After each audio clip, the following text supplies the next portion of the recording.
particularly going after her wonderful half-sister, Samantha. And suddenly you just have my mom, who's classy and quiet and there, and then you have the other side of my family that is just acting differently. Well, that's been the rhetoric so far, and I think, I was never out there saying that we were close. We had a normal relationship for older brothers and sisters with a younger sibling. And so that's pretty clear. It was, we thought, my brother and I thought, a pretty normal life. What if the world's most talked about royal mom never carried a child at all? Picture the bright palace lights, the crowds waving flags, and a fairy tale princess smiling for cameras. Now imagine a quiet voice pushed to the edge of the family, stepping forward to say the dream was a trick. That voice belongs to Samantha Markle, Meghan's half-sister, and she claims the Sussex nursery is built on lies. Each twist in her story tugs at the golden thread of Meghan's image, and the more she pulls, the closer the whole tale comes to falling apart. Samantha is not a normal palace reporter. She rolls in a wheelchair, writes sharp books, and has spent years warning that her famous sister is hiding something.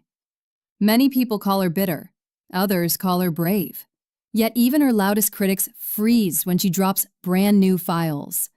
This time, Samantha says she has proof that Meghan knew, long before meeting Prince Harry, that having a baby the usual way would be nearly impossible.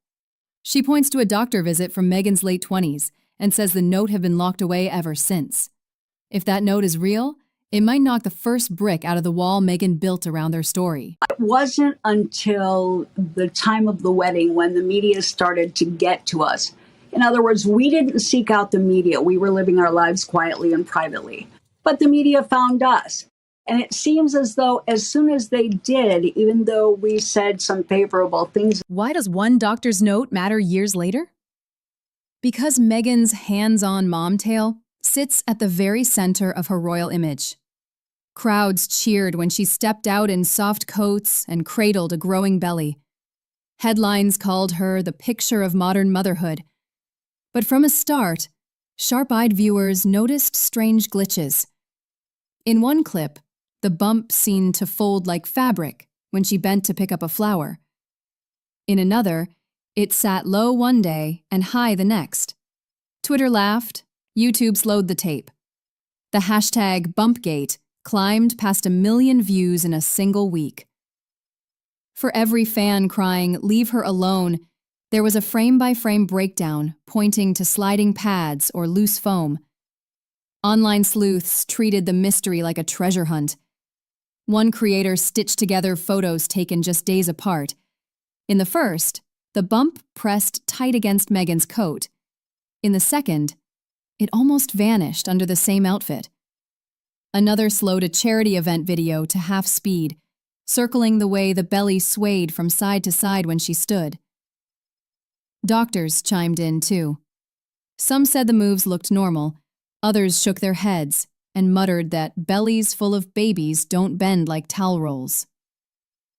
The debate only grew louder, and every new clip added fuel to the fire. Me now to give her side of the story. And look, Samantha, we had Tom Bauer on earlier, who has obviously researched both sides of the story, and he's with you. He thinks Meghan is telling porcupine. Yeah. Wow, what a porcupine.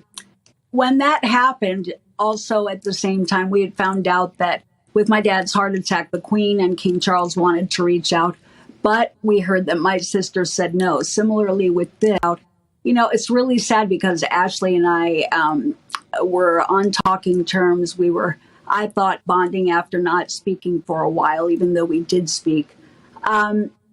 I wanted my kids to be raised with their grandparents because I didn't trust babysitters. When I was dealing with disability and having to work, I didn't know anyone in Los Angeles well enough that I felt safe with that. So I felt like I was doing the admirable because you're in a wheelchair, Sam, and you were going through, and you admit it, you were going through, and you admit it, you were going through a very difficult divorce. Inside palace walls, the picture looked even stranger. Meghan skipped the usual royal baby doctors and booked private visits off the official calendar. Aides saw blacked-out car windows, secret routes, and staffers told not to ask questions. When Archie's birth paperwork appeared, it left out the hospital name altogether, and Meghan's own name on the form was tweaked weeks later. Little things, maybe. But stacked like blocks, they made a shaky tower. Even the late Queen, rumors say, whispered worries about timelines that did not line up. Officially, no one asked hard questions. The palace chose silence. And silence kept the doubts alive. One former aide, speaking without a name to keep their pensions safe, said, "I'd never seen that level of hush around a royal birth."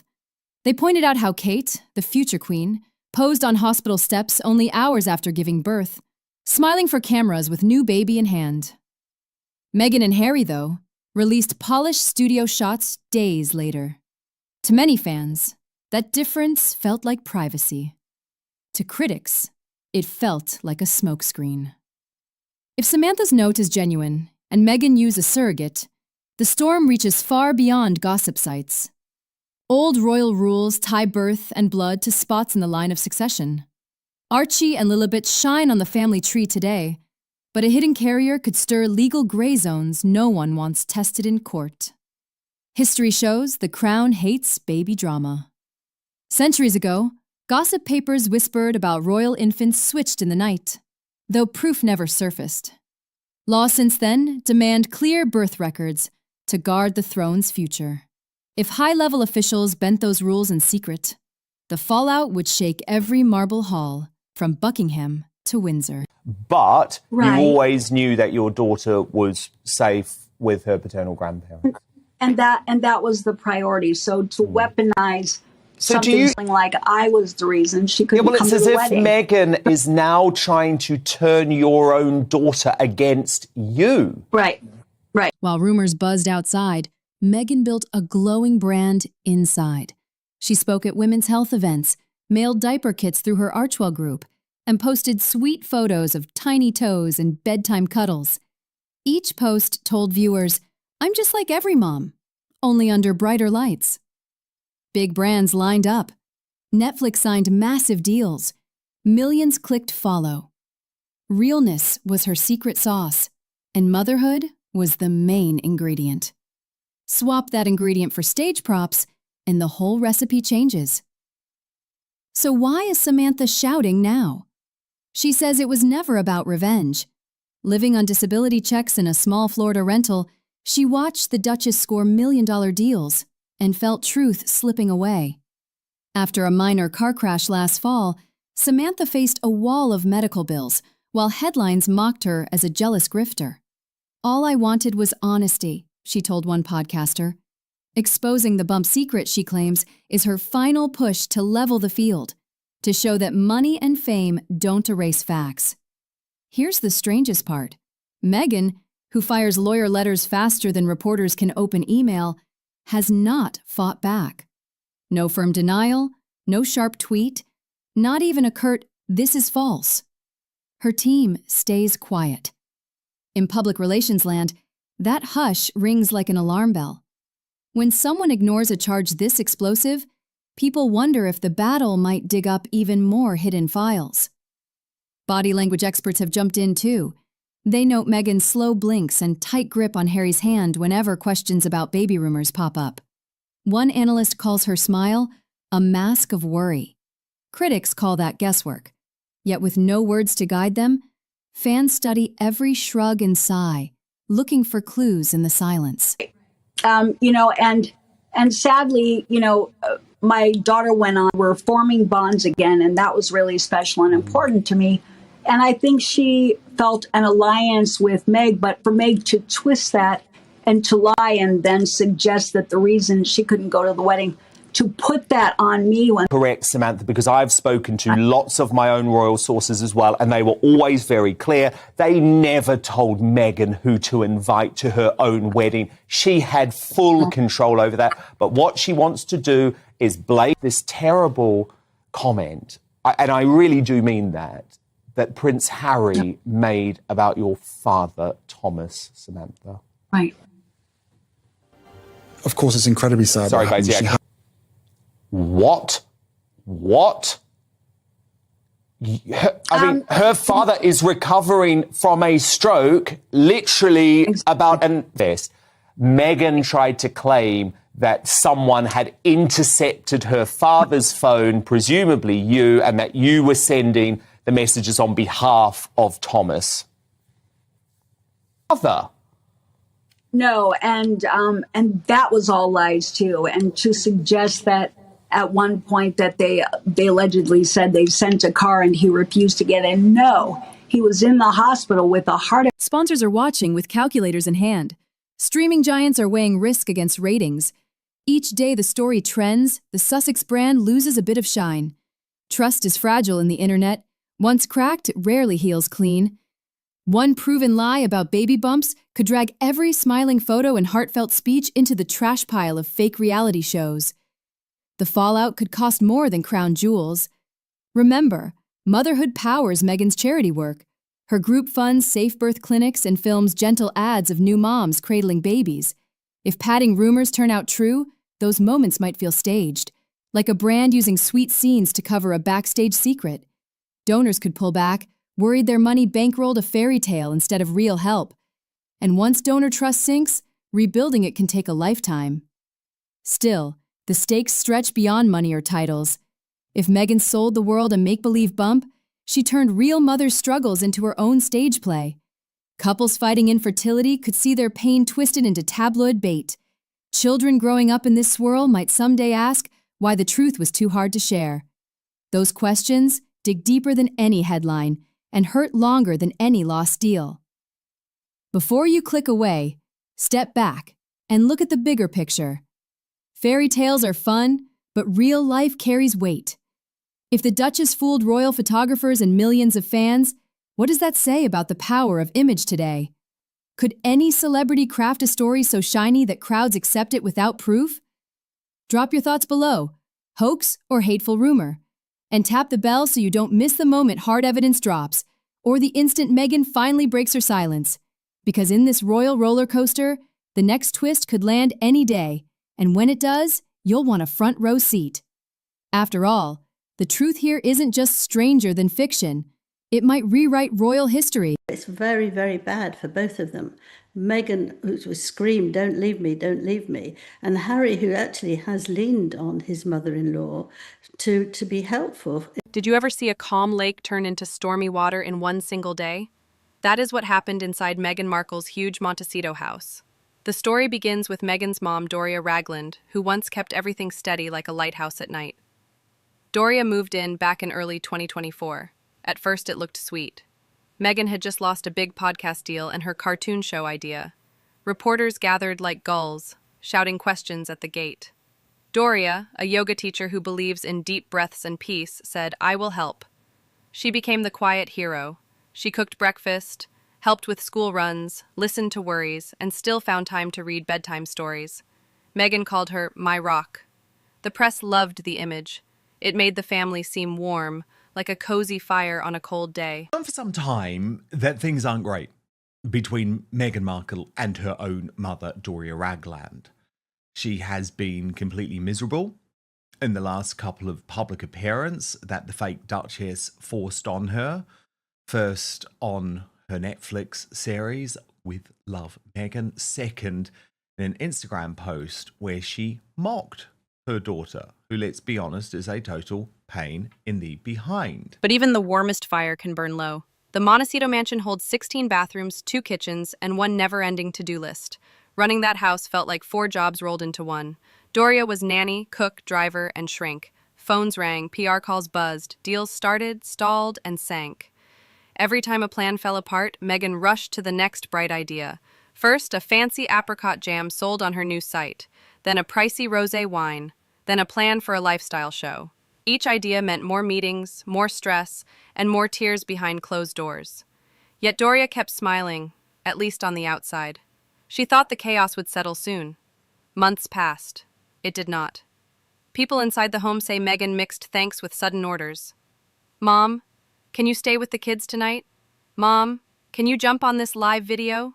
Mom, can you cancel your lunch?" Bit by bit, Doria's own life faded.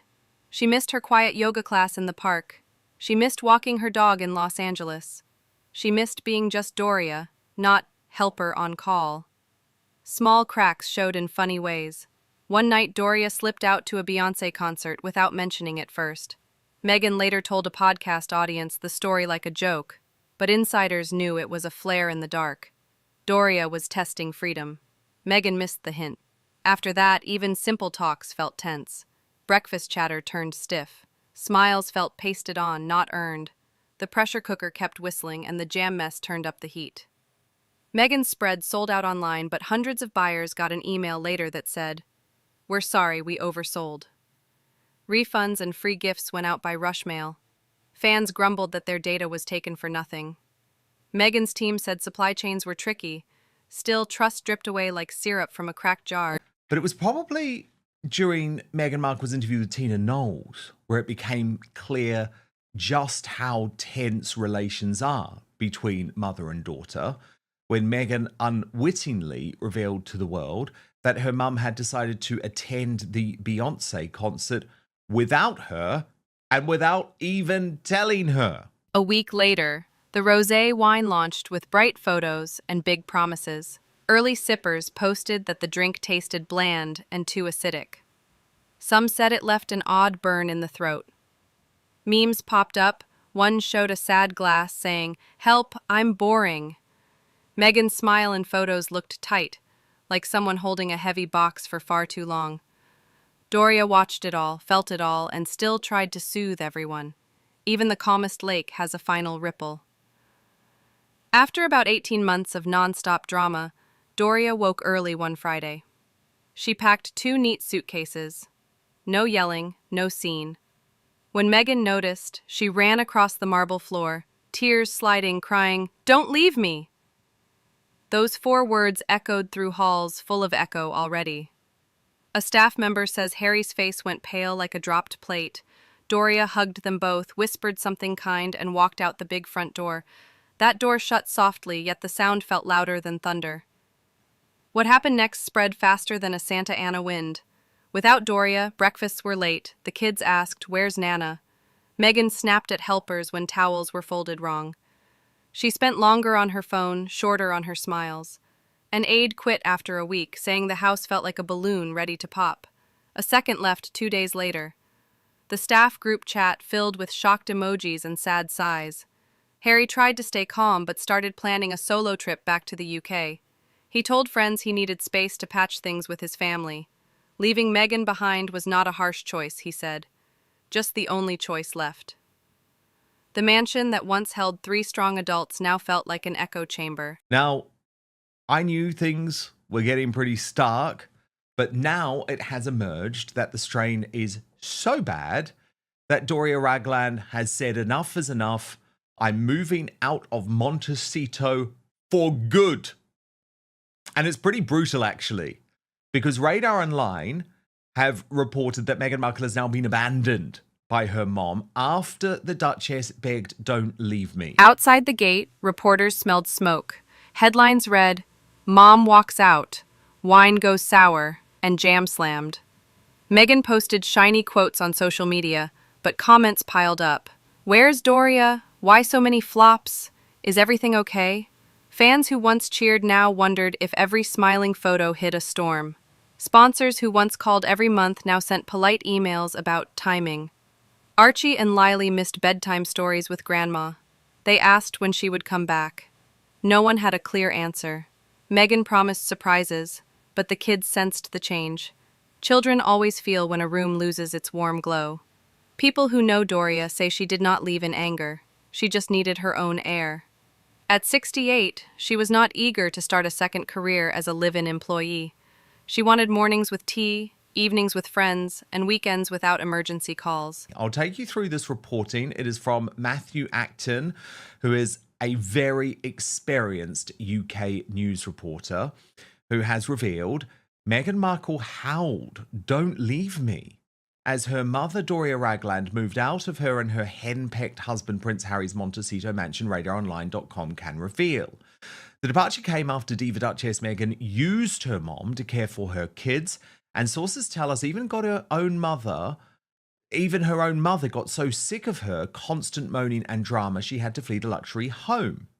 Insiders say Ragland's departure has left Markle 43 and Prince Harry 40 struggling to adjust without her. She left with love, not with fire. Yet her quiet exit spoke louder than any speech. For Meghan, this moment hurt more than tricky tabloids or royal cold shoulders. Those could be blamed on rules, race, or old-world habits. But your own mom packing bags? That is personal.